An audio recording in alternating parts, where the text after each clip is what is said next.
नमस्ते गाइस, जय हिंद। कैसे हो आप लोग सब। कुछ दिनों पहले मैंने एक वीडियो बनाया था, centralised health system in India, is there a need for centralised health system in India. आज का जो वीडियो है थोड़ा बहुत आप कह सकते हो उसी का ही थोड़ा सा एक ब्रॉड लेवल का वीडियो है कि हेल्थ सेक्टर में हमें अब क्या क्या इंप्रूवमेंट्स करने की ज़रूरत है। देखो ऐसा है, फर्स्ट वेव चली गई, सेकेंड वेव भी हो चुका। अब जो है अब हमें एक ऐसी हेल्थ सिस्टम हमें डेवलप करना है कि आगे भगवान ना करे थर्ड वेव आए या फोर्थ वेव आए या फिर कोई और पैंडमिक आए या कोई और डिजीज़ आए, कुछ भी आए, तो हमारा जो मेडिकल सिस्टम है, हमारा जो हेल्थ सिस्टम है वो बिल्कुल बहुत ही ज़्यादा रोबस्ट है सारी चीज़ों को हैंडल करने के लिए। तो इस वीडियो में मैं आपको बताऊंगा 5 चीज़ें जो गवर्नमेंट को करने की ज़रूरत है हमारे इंडिया के हेल्थ सिस्टम और मेडिकल सिस्टम को इम्प्रूव करने के लिए। पहला होगा जीडीपी का जो कंट्रीब्यूशन है हेल्थ सेक्टर में वो हमें बहुत बढ़ाने की अब ज़रूरत है। बिकॉज 1 या 2% के आसपास ही है हमारा जो हेल्थ की तरफ जो जीडीपी कंट्रीब्यूशन है, उसको हमें अब बहुत ज़्यादा बढ़ाने की ज़रूरत है। उसका रीज़न सिंपल सा ये है कि हमारी जो जनसंख्या है उसके हिसाब से आपको ये चीज़ समझनी ज़रूरी है कि हमें एटलीस्ट इतना होना चाहिए कि हमारे देश के अगर भगवान ना करे किसी भी पैंडमिक की वजह से, किसी डिजीज़ की वजह से 1% लोगों को हॉस्पिटल की ज़रूरत पड़ी, 1% मतलब आप मान लो 1.5 करोड़ लोग हो गए ऑलमोस्ट, तो कम से कम हमारे पूरे देश में इतने बेड्स, इतने मेडिकल सप्लाईज, ऑक्सीजन सिलेंडर्स, ये सारी चीज़ें हैं कि हम लोग जो हैं एटलीस्ट 1% ऑफ पॉपुलेशन को जो है टाइम पे ट्रीट कर सके, टाइम पे उनको मेडिकल सप्लाईज दे सके। उससे 1% से ज़्यादा कभी कुछ ऐसा होता है, भगवान ना करे, तो उसमें तो देखिए कोई भी देश का मेडिकल सिस्टम जो है वो डूब जाएगा, कोई भी देश का मेडिकल सिस्टम जो है वो कोलैप्स हो जाएगा। आपने देखा ही है बहुत सारे यूरोप, यूएस सबके मेडिकल सिस्टम्स का क्या हाल हुआ है अभी। बट हम लोगों को जो है ना एटलीस्ट 1% ऑफ जो पॉपुलेशन है हमारी, उसके हिसाब से हमें चलना है। हमें ये ध्यान रखना है कि 1% ऑफ पॉपुलेशन को कोई भी इमरजेंसी की ज़रूरत हो, कुछ भी हो, तो एटलीस्ट हम उनको बेटर मेडिकल फैसिलिटीज़ दे सकें। दूसरा पॉइंट आता है फार्मा सेक्टर। अब देखिए इंडिया का जो फार्मा सेक्टर है वो वर्ल्ड फेमस है, दुनिया भर की कम से कम 60% वैक्सीन जो हैं इंडिया से बन के जाती हैं। एंड ये बहुत अच्छी बात है हमारे देश में, जहाँ पे मैन्युफैक्चरिंग में हम कुछ चीज़ों में ही बहुत आगे हैं। फार्मा सेक्टर एक बहुत अच्छा कैश काउ है हम लोग के लिए।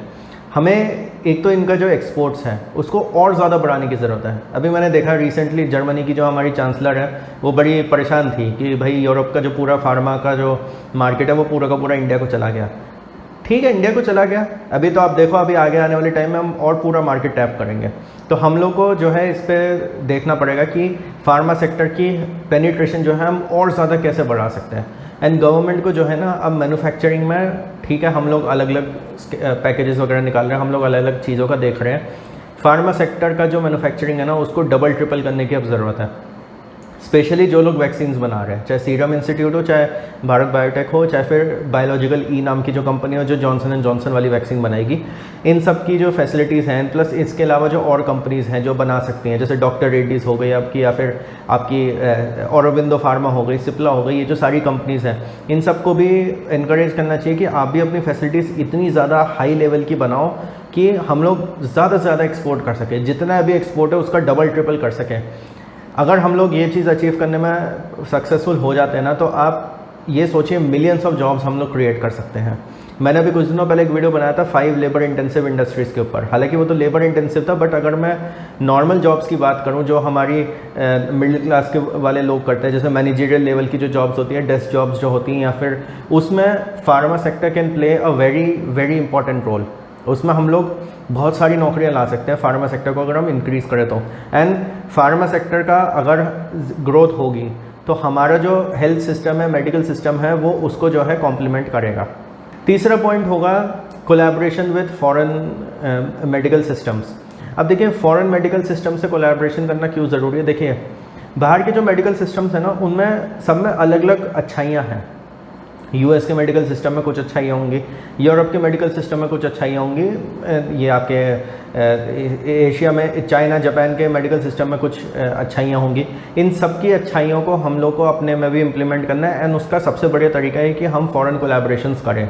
फार्मा कंपनीज़ हैं तो बाहर की फार्मा कंपनीज़ के साथ आप कोलैबोरेशन करो, जैसे फॉर एग्जांपल सीरम इंस्टीट्यूट ने किया था अभी एस्ट्राजेनेका के साथ। तो ऐसे ही हम लोग जो हैं और भी जो बाहर की कंपनीज हैं उनके साथ टाई अप कर सकते हैं। हॉस्पिटल्स हैं, हॉस्पिटल्स के बीच में टाई अप हो सकते हैं।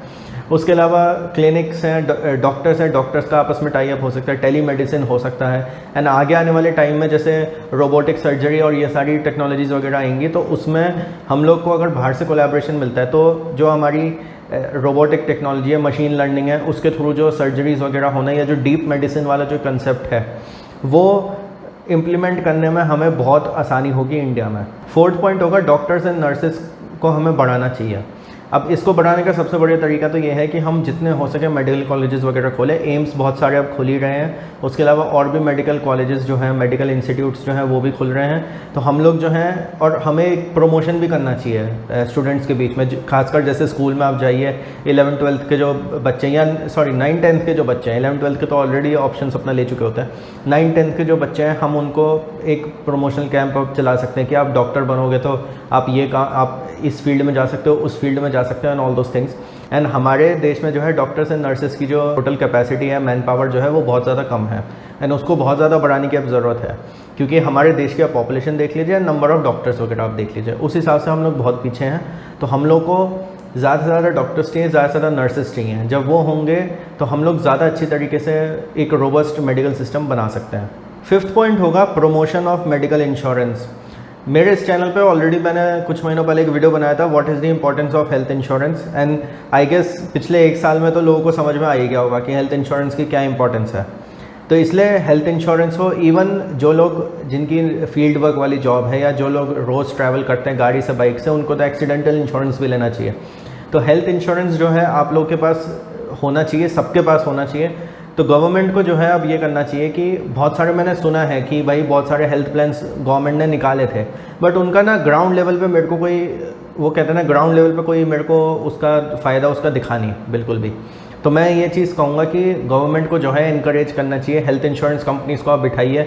उसके अलावा आप बैंक्स को बिठा सकते हैं, आप बैंक्स को कह सकते हैं कि भैया आपके यहाँ जो भी डिपॉजिटर्स हैं आप उन सबको इनकरेज करिए कि आप हमारे यहाँ सेविंग्स अकाउंट खोलेंगे तो आपको सेविंग्स अकाउंट के साथ जो है फलाना कंपनी की हेल्थ इंश्योरेंस पॉलिसी आपको साथ में मिलेगी। जैसे एक कंसेप्ट होता है बैंक अश्योरेंस का, अगर आप बैंकिंग एंड इंश्योरेंस आपने पढ़ी हो तो बैंक अश्योरेंस क्या होता है? बैंक अश्योरेंस सिंपल से ही होता है कि एक बैंकिंग का प्रोडक्ट है जिसको आप इंश्योरेंस के प्रोडक्ट के साथ मिक्स करके दोनों को एक साथ एक क्लब करके आप बेच रहे हो। जैसे मान लीजिए SBI है, SBI का तो क्या है, SBI का बैंक भी है, उसकी अपनी इंश्योरेंस कंपनी भी है, तो उन लोगों ने तो आपस में टाई अप कर लेंगे वो लोग तो कि भाई SBI का अकाउंट खोलो, SBI की लाइफ इंश्योरेंस या हेल्थ इंश्योरेंस पॉलिसी आपको मिल जाएगी। बट कुछ बैंक्स ऐसे जो इंश्योरेंस में नहीं होते, तो वो लोग ये कर सकते हैं कि वो लोग जैसे अपोलो म्यूनिक हो गया, रेलिगेयर हो गया, इन लोगों के साथ टाई अप कर सकते हैं कि भाई आप अपनी इंश्योरेंस पॉलिसी हमें दो, हम जो है हम अपने बैंक के कस्टमर्स को as a bank assurance product जो है हम उसको वो करेंगे, उसको प्रमोट करेंगे, उसको बेचेंगे।